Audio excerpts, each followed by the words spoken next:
else, you can say, look, we have done initial work. We don't have an enormous amount of revenue to put towards this type of thing, but we've carved it out because we want to be responsible. We know what we've got now because we've got good mapping. We've done a phase one. We need somebody to partner in with us and provide the additional money to make this a whole study. That's much better received from the grant funding folks than somebody that just says, well, we don't even know. We got GPS manholes, that's it. Can you give us some free money? I can see that. And that's what all we have. And just a loaded question. With all, whatever, 5 tasks, 4 tasks for the completed package, all the way to time to figure out what you need to do. On a normal, and you've done these systems everywhere, what kind of, like, for I&I for manholes, basically, what kind of cost are we looking at for a project as a whole, all the way through to the end? And I know that's a loaded question, but, you know, we're talking $500,000, $2 million, $5 million? Yes. Which one? Could be. Yeah, I know that's a loaded question, but there's gotta be some range as many. There is. I mean, just like Doug was saying, I mean, I could speak a little bit to it. I mean, Loventsville, for the results there, was about a $400,000 project. That was completed, fixing all the problems and everything. That was primarily because the bulk of their issues were on manholes, which are typically a lot more cost effective to repair. If we find that, you know, the bulk of your deficiencies are in your manholes, the cost can be, you know, it's comparable to that. So $400,000 to $500,000 if we start seeing that it's more directed into pipes. The pipes are a lot more expensive to remedy, and I mean, I could see that being a couple $1 million project. You mean like slip lining or an in-situ form? And I really think a lot of ours is manholes. I mean, I know we have a lot of manholes that sit down like underwater levels, and any old day it rains, it's just covered up in water, it's just pouring out. I mean, we got a lot of them. So I think a lot of ours is manholes. So. Well, and a lot of times what we'll do is, at the outcome of the study, we'll have, we do what we call a cost-effective analysis. It's in that study, and it'll outline, here's a phase 1 project. Let's do that scope of work, which will probably be manhole type work, and maybe some limited, you know, worse pipes, the pipes that potentially may be, you know, about to fail. Obviously, you want to fix those because regardless if it's I&I, you don't need a collapsed pipe, and then you got a lot bigger problems. So what we would typically do is have a phase 1 project where you do that work, and then you can put the meters back in and see, you know, how cost effective it was, and then, you know, Flow meters and put flow meters back in, see how well you did, and then potentially, maybe at that point you're good. You know, but then you have phase 2 lined up, so 5, 10, 20 years from now, you know you got to go attack those problems. I mean, one of the issues we see with a lot of, you know, utilities, I mean, the pipes, they're buried. You think, you know, out of sight, out of mind, but they do all have a limited lifespan. So I know the first question was a big loaded question, but just through all 4 tasks, which takes you to the PDR, which you actually do construction on, what type of cost are we looking at for that part? I know 37 covered task 1, 2, and part of 3. What's the rest of it to get to PDR? Well, I mean, that's a tough one too, because we don't, I mean, how much, if we camera every single foot of line and run into any issues with having to jet those lines out, or, I mean, when we looked at that overall price though, and I mean, you probably looking at, by the time you smoke test and camera, I mean, the whole scope, including this, maybe around $100,000. I mean, that's just plus or minus for this type of, this size of system. I mean, we had talked about extensively researching all of our grant opportunities so that that's not going to be fully borne by the town revenue. So, you know, I think it's a bit of a practical type approach, because we're not locking ourselves into you guys agreeing right now that you're going to come up with $100,000 by X date. Right, I understand that. So a lot of the folks that we compete against, they put everything into a pot, and at the end, you know, like Doug was saying, they say, well, if you want this thing to be fixed, replace 80% of your line work, that's a $8 million project, and I guarantee you that things will be better. Okay, well, that's, It Well, should what be. am I supposed to do with I'll it? give you an example at Lovett's. At Lovett's, the previous engineer recommended replacing all their lines for a price tag of a little over $5 million. And we were hired and came in and did it for $400,000. Now, we didn't remove all their I&I, but we removed enough I&I that their wastewater plant can still handle it. Now you see why I'm asking questions. Well, our approach is to attack the low-hanging fruit, and sometimes in order to get that data, in order to make the most responsible decisions, you know, you have to spend a little bit more money in investigative work up front. And I think in the long run, that'll save the town dollars.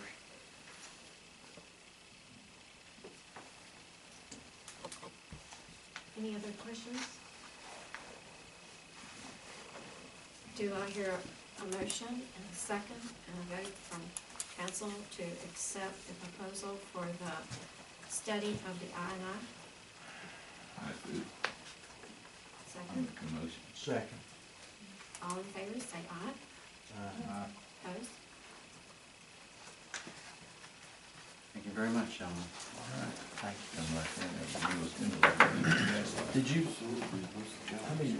oh, that's Two right. for that. Got two more. Got two. Two, it's not here. Good idea. Actually got three. I'll leave. So, you got any extra? You gonna get two extra? Well, they got, well, yeah, she's. We'll take them, have two people that's missing. Sir. Appreciate your time. Thank you very much. Thank you for coming. And I mean, question, where are you out of? Blacksburg. Okay.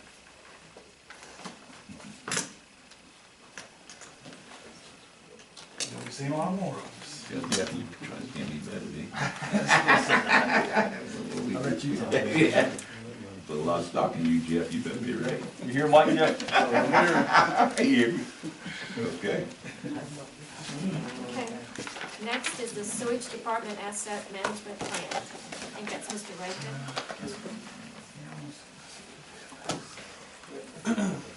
I prepared a asset management plan, and this is only inside the fence of the wastewater treatment plant.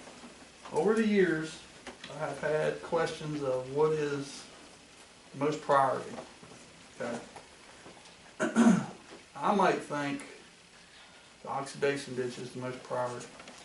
Paul is a licensed operator, he might come over and say the bar stream is most priority. So, we have different opinions of it. But through this manual, what we did is you take away your opinion and you look at cost of failure versus consequences. Now, how that works is, say our generator right now would fail.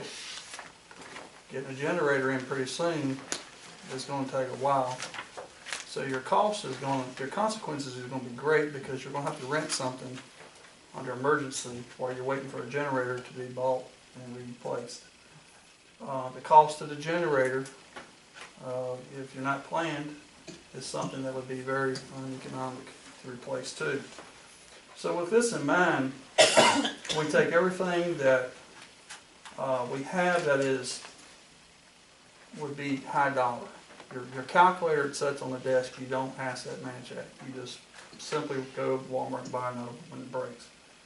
Your pumps, generator, your oxidation ditch, anything that has an effect on the level of service. Level of service is processing the wastewater from the citizens. So if it has an effect on the level of service, then it is a crucial piece of asset.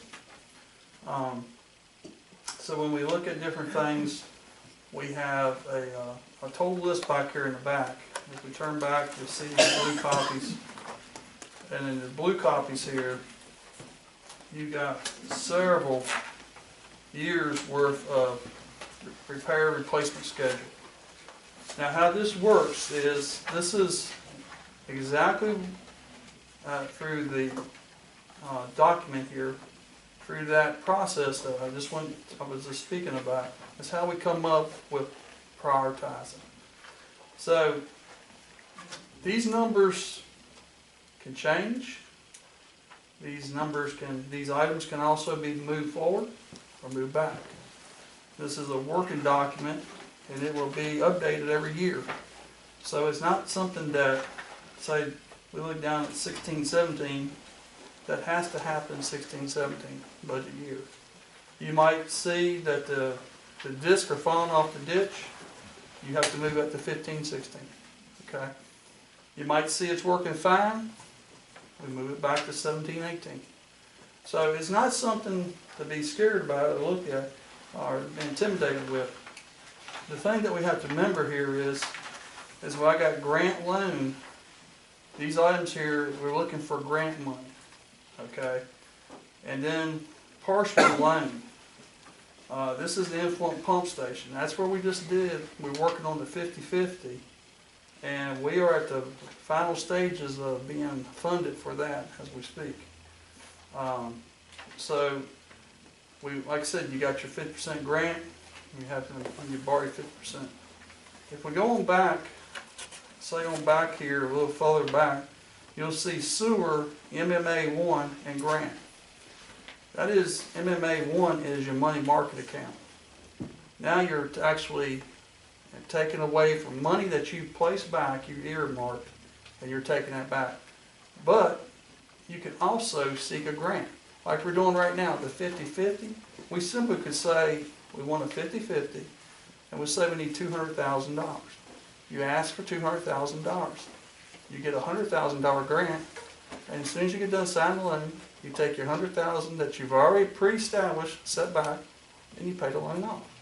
Now you just saved the town $100,000, and you didn't pay no interest. So it's simple as that. Now, as we go back and we look on back here in the back, under 7.3, I have a table there. And in that table, you have a total cumulative dollar. It simply keeps adding up out of your budget for your asset replacement plan. As we go down through, you can see dollars adding up, and then you see scheduled replacement withdrawals. Without withdrawals, if you look over, your cumulative dollar drops, of course. These things are being replaced, but as they're being replaced, they're actually being put back on the table to be replaced again. You start paying them back again out of your budget. And so at the end of this, you have your dollar amount, but with this total cumulative dollar, you do not include interest on your money, and you do not include grant money. So this is straight out of your checkbook, you might say. And this is here, like I said, is working off of our budget. And now, if something would happen to me, if I would not make it back to work tomorrow because of deceased, you have a plan in front of you. You have something to go by. When Ryan left, we had the well project, we went back 1 year because we didn't have documentation, we didn't have a plan. So with this here, you have that plan. Now, what Stevie's talking about is even better because, let's say Natalie, I just use her as an example. That might have been 10 times somebody's been up her house working on that sewer line. Well, with the documentation they're talking about, we could punch her and you could see January 1st, 2001, January 2nd, 2002, you know, how many hours, how many people, you know, all this thing. You can sit there and you say, this is a problem area. Right now, we just don't have that information. So these kind of things right here gives you those information. It gives us all the information we need. It also tells you what condition of your plan is. If you look back in the front here, you have these purples. And through them, I got little notes at the bottom, kind of tells us what we're at. Some things we have backup for. I'll put backup in there. So that automatically takes down your probability of failure and consequences because you got a backup. But if you don't have a backup, then that number goes up. So the higher the number, if you got a 36, consequences is very high and the cost is very high. So the probability is really high. The influent pumps, they're probably way up there next to a 36 because they're failing. I mean, they're not, some days they'll stay on and run, and some days they don't. So I just don't know. But through these kind of documentation here, you can plan. And on the budget that was prepared, the numbers that's in the back of this book matches the numbers that's in your budget for replacement or capital improvement plan. So it just ties right in together, and it gives you a document, a working document to go by. With that said, I know some of you don't have your books tonight. The first work session I can go, if you bring your books, we can go through it. You got any questions? So all this data that's in this book, where is it located? That's all inside your wastewater treatment plant. But is it in the computer at the wastewater treatment plant? Where is the actual information? It's in the computer at the wastewater treatment plant. But you have the same thing that's on that computer. There's nothing different. I give you all the information that I have, you have. You have the complete, most of the time when you get asset management, you wouldn't get these probabilities of failure. But I give it to you so you can just see it. So you can see how much pieces you have over there, how much assets you have over there. I'm more concerned about the pump. You say work, sometimes don't. Which one was that? That's the ones that are replacing the influent pumps. Yeah. So That one go from 36 to 1. it will because you have a warranty. Yeah. You know, really, right off the get-go, you'll have a warranty. And so if something happens, you're under warranty. So your concern is less. 5 years into it, that number's going to rise up. It might be a 6 or something. Reduction in power. And just, like I said, different things like that will all increase and change. Some things is in here, like the clarifier basin, they're 50 to 80 years. You don't even plan them. That's just something you don't plan. You know, your power pump panel, 5 to 7 years, yeah, we need to start planning. And so those are the things that's in here. You know, meters and everything. But your agencies, especially DCLS, DEQ, they like seeing this. And who else likes seeing this is the people that wants to fund you. They want to see this. They want to see a business-run operation, not, well, fly by night. We can pay this, we can't pay that. So we have the business side of it here too. You really need this here. This is one of the things that RCAP didn't ask for, but they could any day. Say, let us see some kind of, what's your plan for the next 5 years? Which is enhancement on your grant applications. Right. And just like in our permit, we have an EPA side.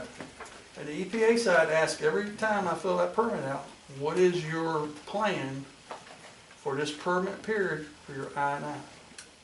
For rainwater, stormwater connections running into your plant. So these type things here, stuff Stevie's talking about, it all helps because now you're saying we're proactive, we're thinking about it, we're running it like a business. And we have been, it's just it's never been documented. It hasn't been documented. While I got y'all here tonight, I'd like to bring up something. I just got this proposal today, so I apologize for that. But we're looking at going into meters.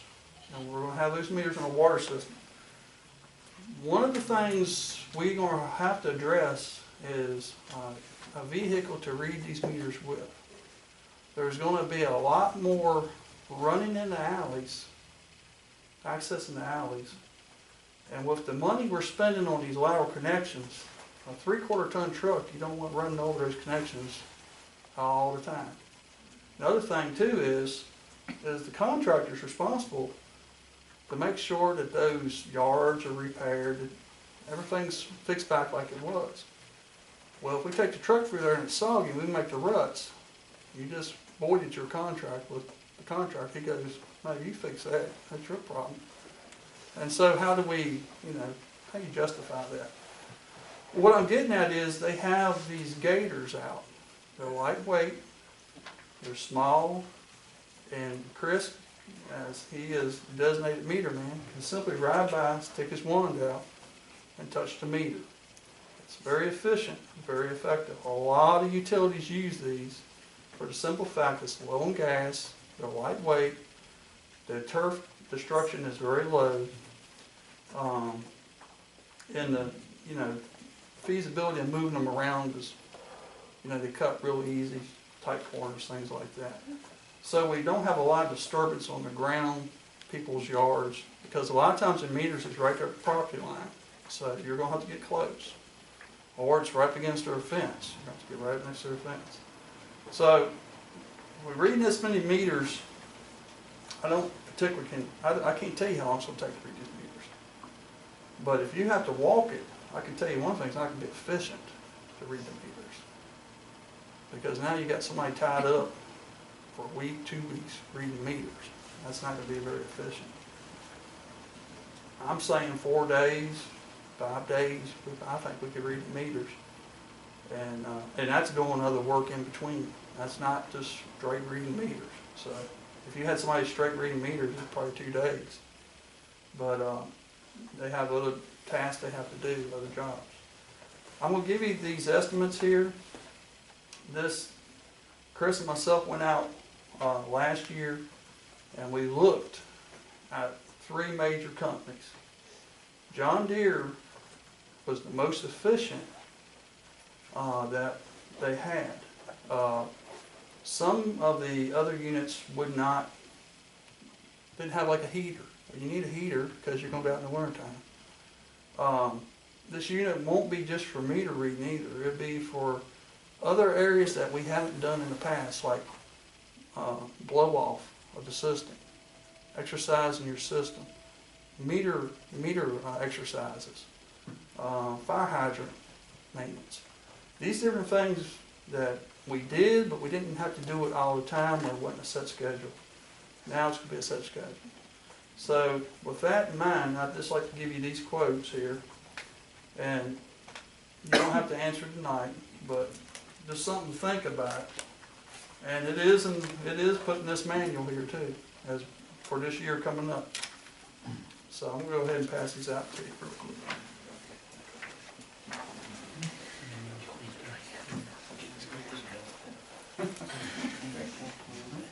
You got one up front.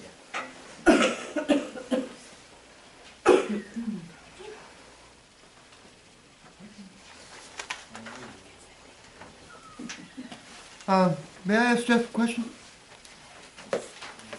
Jeff, a little while ago, you talked about this 50-50, Yes, sir. and you said something that sounded kind of strange to me, that you can take town money and then apply for a grant and then pay back the town out of the grant. So like if you wanted $200,000, you could take $100,000 town money, take $100,000 matching grant, I guess, and then only use $100,000 and just the town doesn't have to pay anything. Is that legal?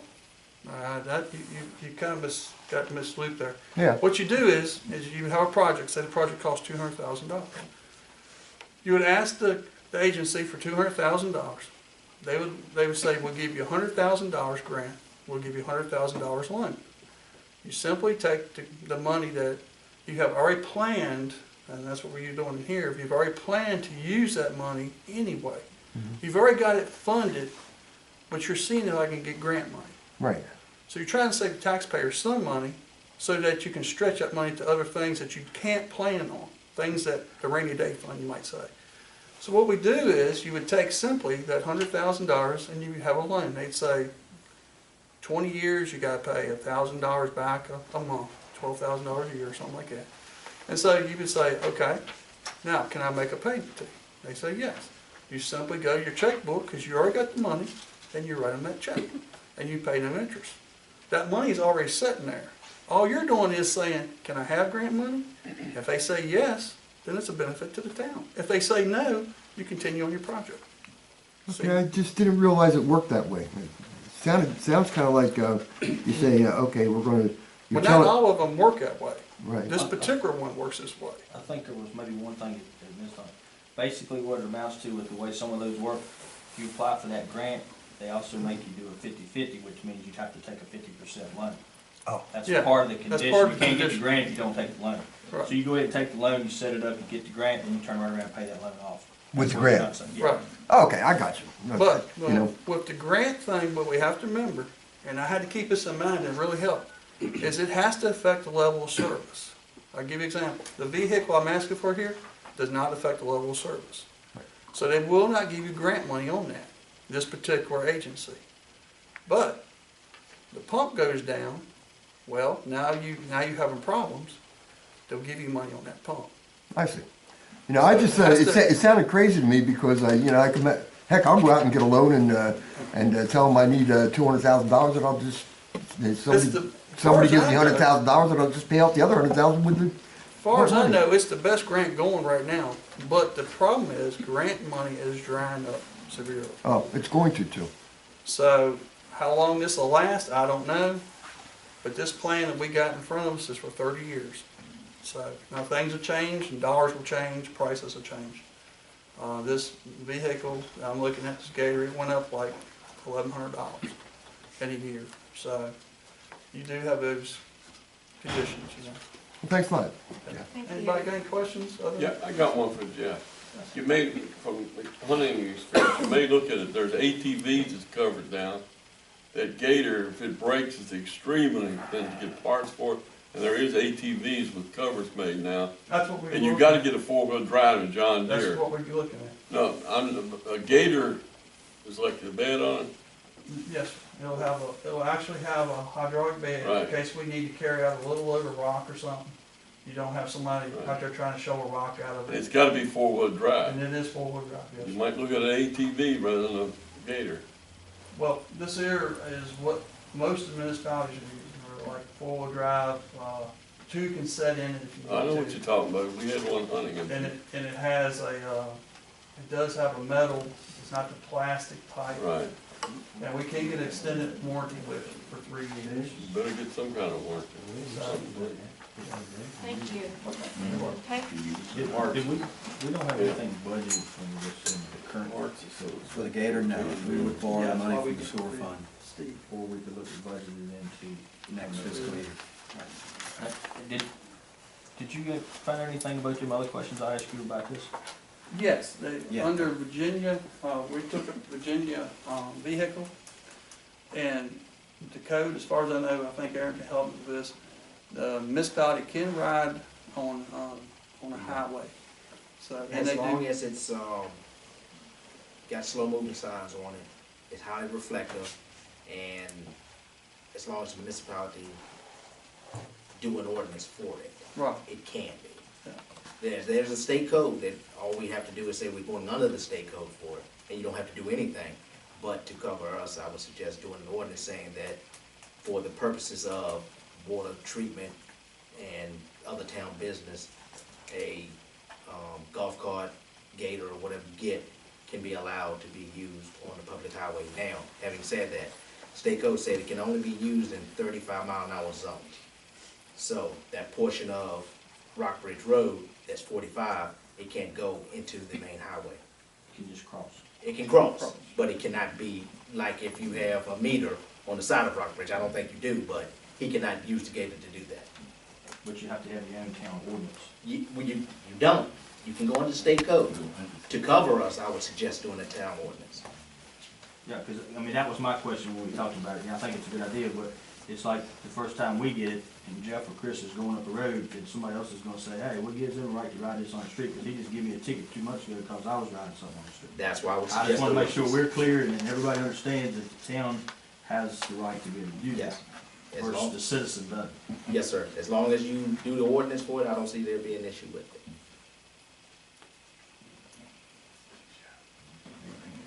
okay. Do I hear a motion to approve the sewage department asset management plan and a second?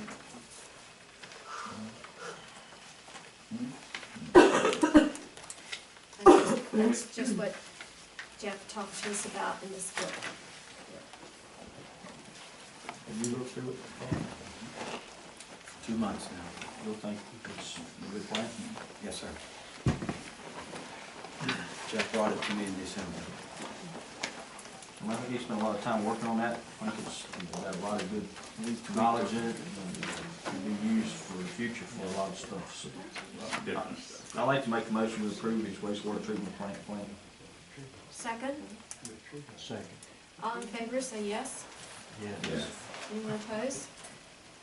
Okay. Okay, managers report. Yes, ma'am. In your packages, you have a draft FY 14-15 budget. And I'd like to set a workshop date, and we go through every line item. Ms. Bradley says she is not available the last week in February. I was thinking of February 20th is our first workshop date. It's a Thursday. Or you can set any date you like.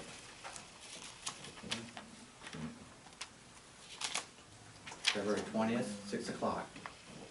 We'll go through this draft budget. All right, you said, It's a Thursday. Thursday? All right, thank you. What time? 6 o'clock.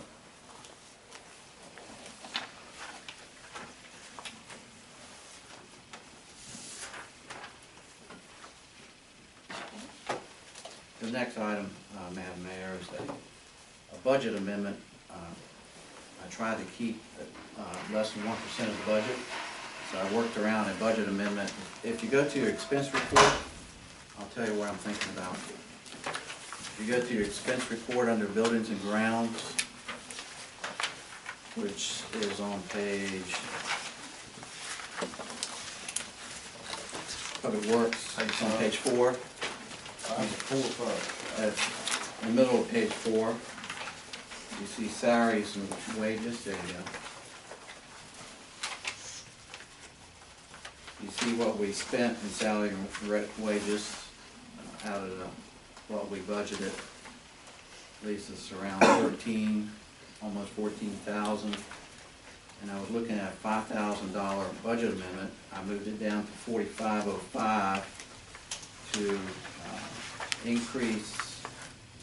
I have increased the responsibilities of the employees, and it ends up being about, the whole budget amendment, including FICA, retirement, et cetera, is about $1,299 per person for the next 5 months, which comes out about $30 more a week for the additional responsibilities to 3 employees. I would move 4505, 67 from that salary line item and put it into the other 3 departments. Which line item are you talking about? In Public Works, I see that, what's the item line? out of 42,311, Okay. okay? We're not spending any more out of there. We spent up to 28,533. You understand that? Mm-hmm. Okay. That's on item 11. Right. Or Out of 1,100 under Public Works. Out of 42,311 that we budgeted, we have spent 28,533. But you're removing it to which line item? Well, I will move to 3 different line items. There is no body in Public Works right now. We're assigning that additional work to the sewer department, and the water department, and the finance department. So I would divide up, I think it comes to $12.99 per person into those 3, into $12.99 in each department, which increases their salary about $30 a pay period until the end of the fiscal year.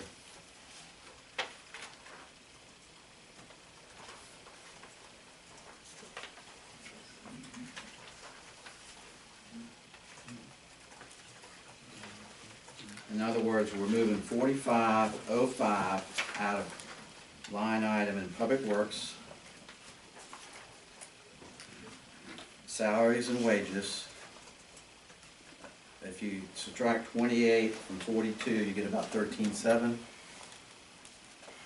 And I'm taking 4505 and spreading the wealth to the additional responsibility of 3 employees, which I've added more responsibility to. Picking up the slack from the Public Works. I would move in the water department, I would move $1,299. Now, you're talking about into to item 1100 under water. Right. So I'm confused on where you're moving it. I move it to the salary line items in the other departments. Which is 1,100 under what? Right. Finance. 1,100 under sewer. Right, and 1,100 under finance.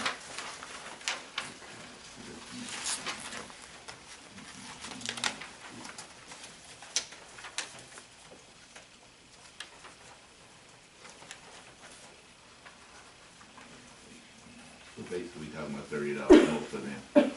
Per paycheck for the additional responsibilities that I have given them.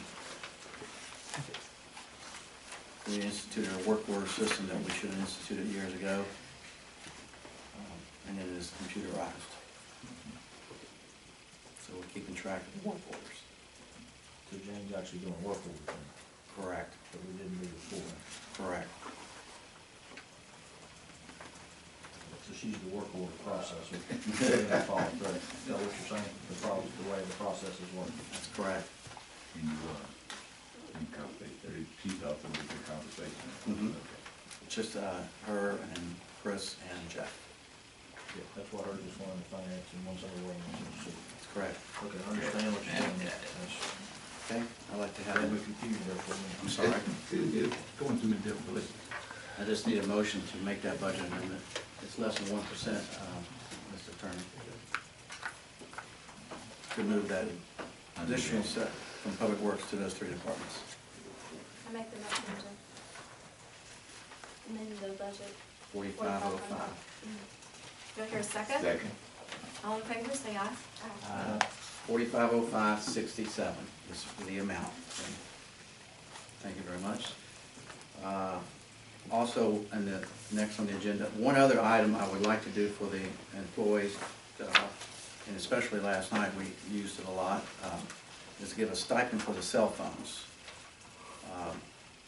Mr. Hill called me last night about 11 o'clock. I called Chris. Chris called me. We had to get back over with the fire department.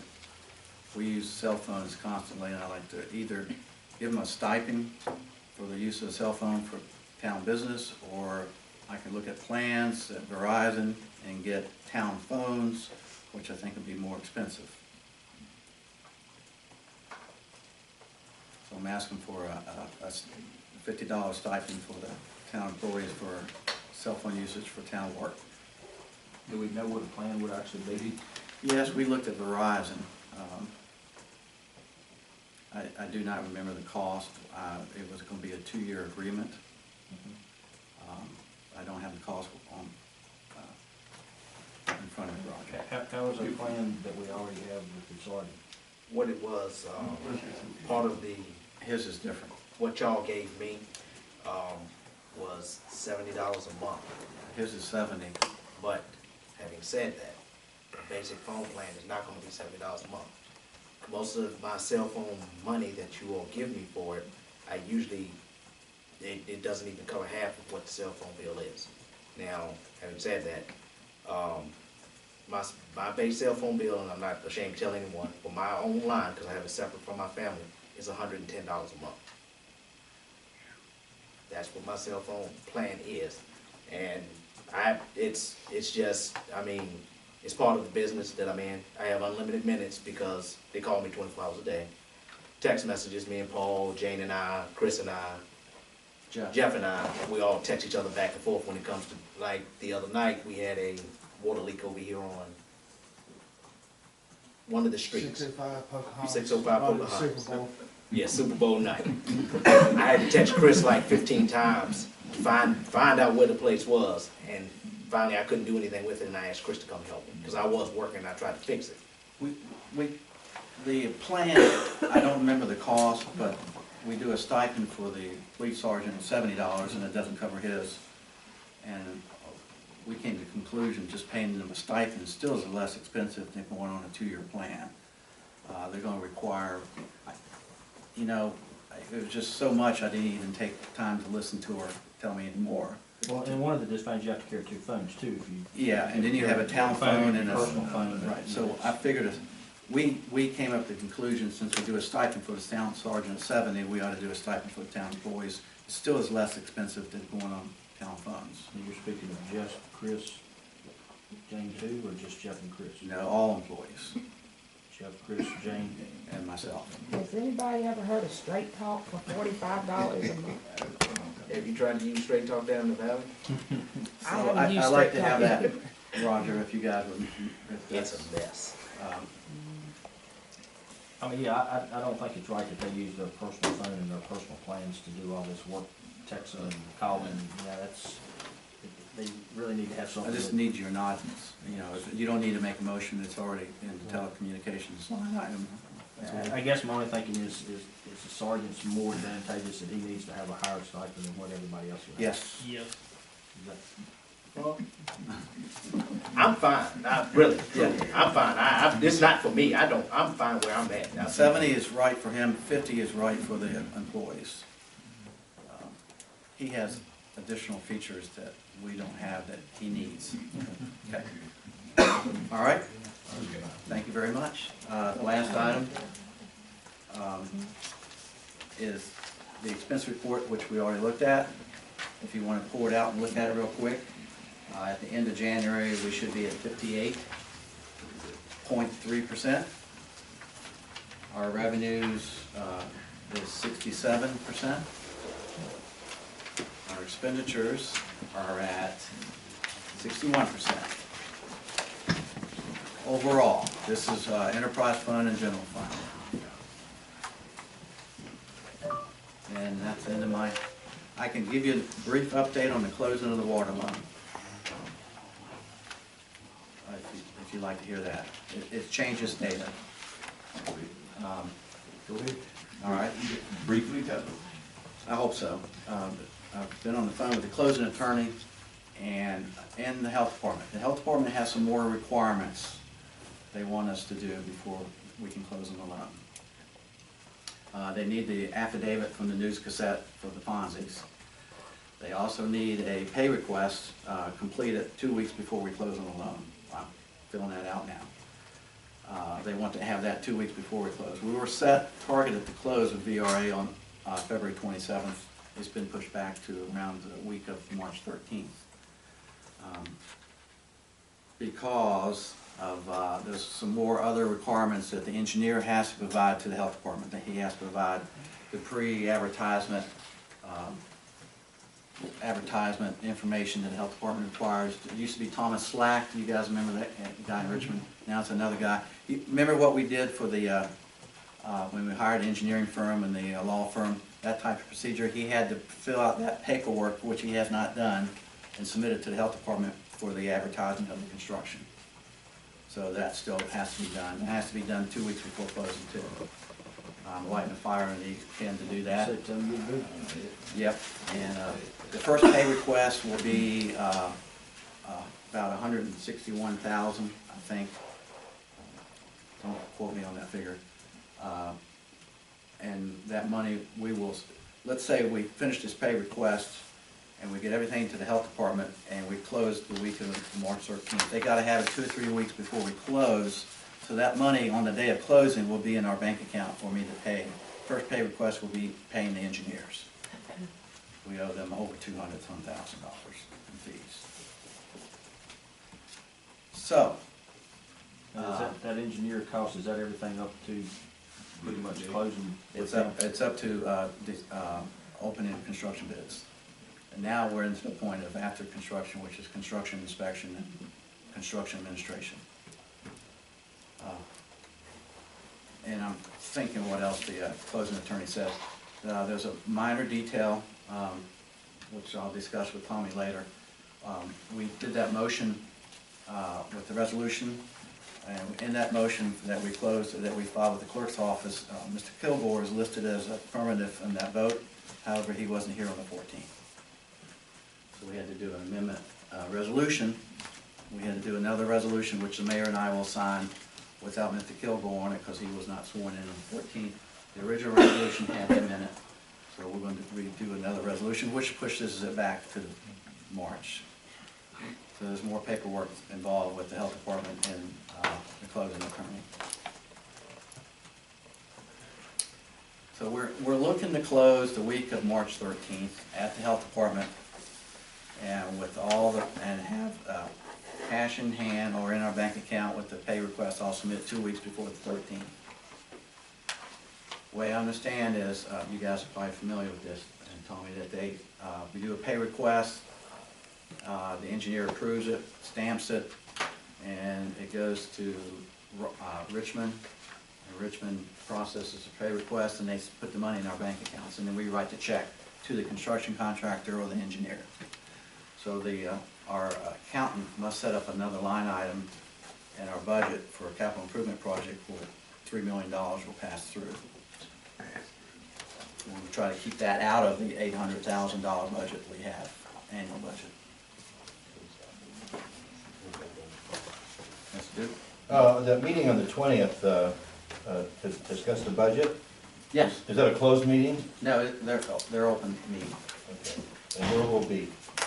More than likely, town council, do you want it at town hall, or? We usually have them at town hall in the conference room. It's o'clock. 6 o'clock. That's all, Madam Mayor. Okay.